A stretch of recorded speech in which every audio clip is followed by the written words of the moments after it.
Hello my dear students, last class में हमने kingdom protista के बारे में पढ़ा था, उसकी जनरल इन्फॉर्मेशन। आज हम जो उसका फर्स्ट मेंबर है किंगडम प्रोटिस्टा का, क्राइसोफाइट्स, उसके बारे में स्टडी करेंगे। So let's start. This group includes diatoms and golden algae और डेस्मिड्स। बच्चों, ये क्राइसोफाइट्स की जो है ये एग्जाम्पल है कि इसमें डायटम्स और गोल्डन एल्गी, ठीक है, ये इसका जो है ऑर्गेनिजम्स हैं क्राइसोफाइट्स में। They are found in fresh water as well as marine environments. Very important. ठीक है, इनकी जो प्रेजेंस है, इनका जो हैबिटेट है वो फ्रेश वाटर भी है और मेरीन जो सी वाटर होता है, ठीक है, fresh water and marine environment both, they are found in both the waters. They are microscopic and float passively in water currents. ठीक है, इसको हम प्लैंकटन भी बोलते हैं। एक्चुअली बच्चे, माइक्रोस्कोपिक का मतलब आपको पता है कि जो which cannot be seen with the naked eye, हमें माइक्रोस्कोप चाहिए, ठीक है, उसको देखने के लिए। And they float passively in water currents. ठीक है, दे फ्लोट पैसिवली का मतलब होता है, मतलब उनको ज़्यादा एनर्जी नहीं चाहिए फ्लोट करने के लिए, वो वाटर के करंट के साथ ही फ्लोट करते हैं। Okay, planktons are basically very small forms of plant and animal life. Okay, so most of them are photosynthetic, means they can prepare their own food. In diatom cell walls form two thin overlapping shells which fit together as in a soap box. जैसे आपने soap box देखा है ना, वो इस तरह से बिल्कुल एकदम से tightly fit हो जाते हैं। ठीक है, the walls are embedded with silica and thus the walls are indestructible. ठीक है, जो उनकी वॉल्स हैं, जो डायटम्स की जो वॉल्स हैं, they are made with silica, so that's why they are indestructible. That means कि हम उसको वो डिकम्पोज नहीं हो सकते, वो जो है डिस्ट्रॉय नहीं हो सकती। Thus diatoms have left behind a large amount of cell wall deposits in their habitat.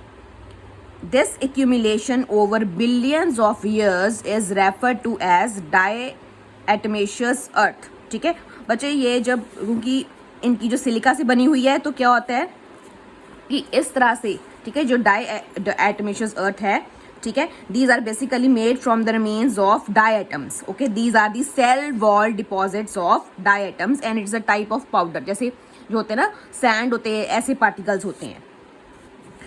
Being gritty, this soil is used in polishing, filtration of soil oils and syrups.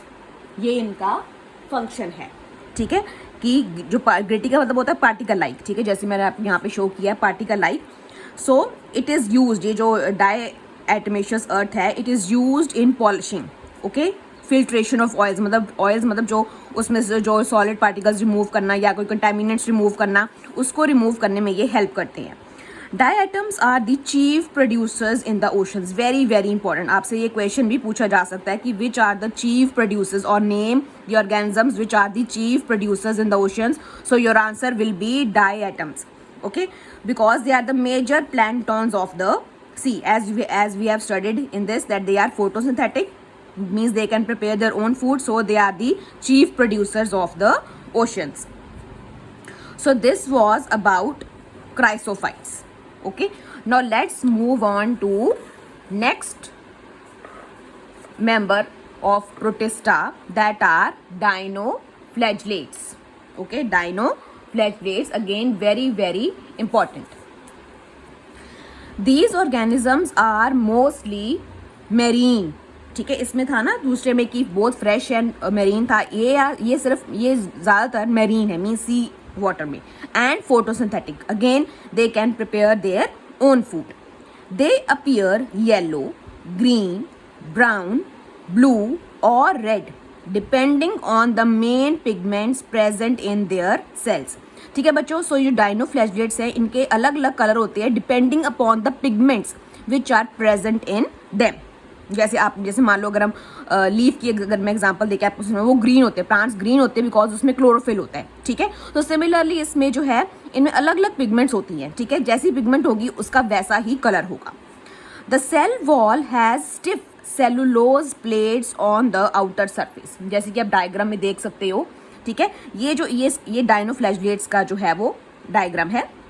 ये जो बाहर का जो टफ स्ट्रक्चर है, इसको cellulose plates कह देते हैं.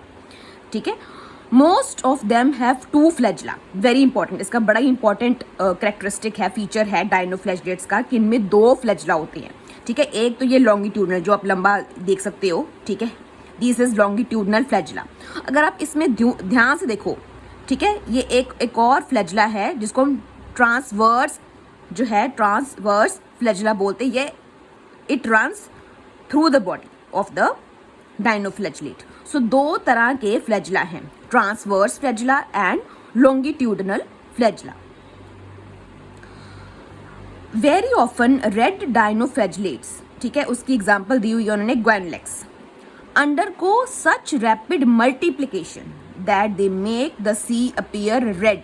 मतलब कई बार जहाँ पे ये प्रेजेंट होते हैं तो जब ये इनकी जो रिप्रोडक्शन जो मल्टीप्लिकेशन इतनी ज़्यादा हो जाती है कि जो पानी का रंग है वो लाल हो जाता है, रेड हो जाता है। So that's why the sea appears red, it is known as red tides. क्यों, आपसे पूछा जा सकता है कि what are red tides? It is due to the rapid multiplication of red डायनोफ्लैजलेट्स।